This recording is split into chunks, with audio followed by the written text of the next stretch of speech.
All right, ladies and gentlemen, welcome back to the show. We're going to be joined by John Lott in just a moment, who's going to talk about guns and the truth about guns. But John Bachman joins us now with the latest on Walmart's decision to curtail semi-automatic rifle sales at their store locations. Walmart says this decision is unrelated to the murders of those two journalists yesterday and other high-profile mass killings like the one at Sandy Hook Elementary School in 2012.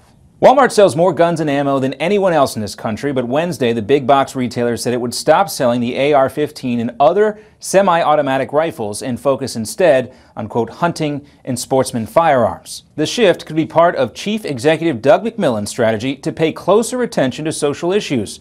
One analyst noted the company also recently raised wages for entry-level staff.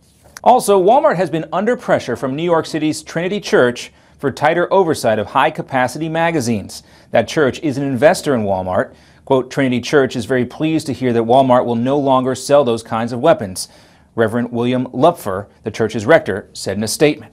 Even though Walmart says this move is strictly a business decision, the National Shooting Sports Foundation said demand for these types of rifles remains very strong. Back to you, Steve. All right, now joining us is John Lott, president of Crime Prevention Research Center. Check out crimeresearch.org. Hey, John. Great to talk to you, Steve. Great to talk to you. Okay, forget Walmart for now. This knee-jerk reaction by the governor of Virginia said before he even knew if the gunman passed a background check, which he did. Hillary, the president, making that outlandish statement that the number of people killed by guns dwarfs the number of people killed by terrorism in this country. Like, what does one thing have to do with the other? Please tell the truth about guns. Sure. I mean, as you say, even before they knew the facts, they were going and pushing their so-called expanded background check bill. And as you say, as it turns out, that law would have been completely useless in stopping this attack, just like it would have been useless in stopping all the mass public shootings that the president has pushed for this law after have occurred. They wanted to speak out. They knew what they wanted to do here. The only thing that this law is going to do is raise the cost of people being able to go and own firearms. It has nothing to do with safety per se. There's no academic study that's looked at these types of laws in different states that have had them that have shown that they've reduced violent crime in any way.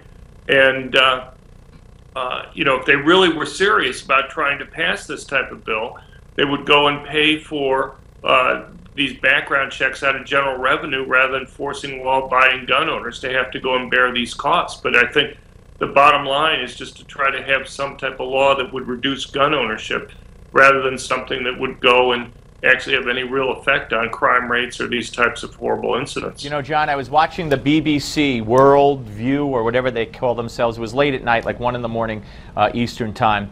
And they had this woman on about how the problem, guns in America, and it's so much less civilized than the rest of the world, and terrible, and guns, they don't protect the defenseless, they kill the defenseless. And I wanted to throw up. Well, I mean, maybe they've heard of Switzerland, which has a higher gun possession rate than we have here in the United States. Maybe they've heard of Israel. If you look across the countries in the world, the ones that have the highest gun ownership rate clearly have lower homicide rates. And even if you look at the countries that the OECD lists as developed countries, you still see that relationship. To me, the more important factor is that every country, every place that's tried to ban guns has seen a drop, has seen an increase in murder rate after the ban has gone into effect. You'd think you'd find at least one place where a ban was associated with fewer homicides. Instead, you see dramatically the reverse happen. There's countries you see 6-7-fold increases in murder rates after guns are banned. Now, let's talk about this real quick. This guy passed a background check. Right. He had no mental health record. In other words, I don't believe, as far as we know, he saw a shrink. He was ever labeled a mental health threat or problem by any doctor. So what kind of law could have prevented this?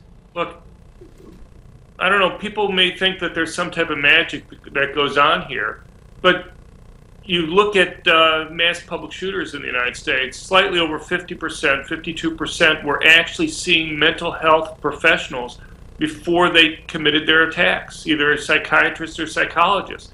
And yet not one single case were they identified as a danger to others. You look at people with mental illness generally, schizophrenics, for example, you're talking about thousands of 1 percentage point commit any type of violence against somebody else. Right, John, here's what's going to happen, and we got to wrap up here. What they're going to push for is that if you ever saw a psychiatrist or a therapist, you don't get a gun. That's what they're going to push for. John, keep up your great work. John Lott, president of Crime Prevention Research Center, right here. We're coming back. Don't go away.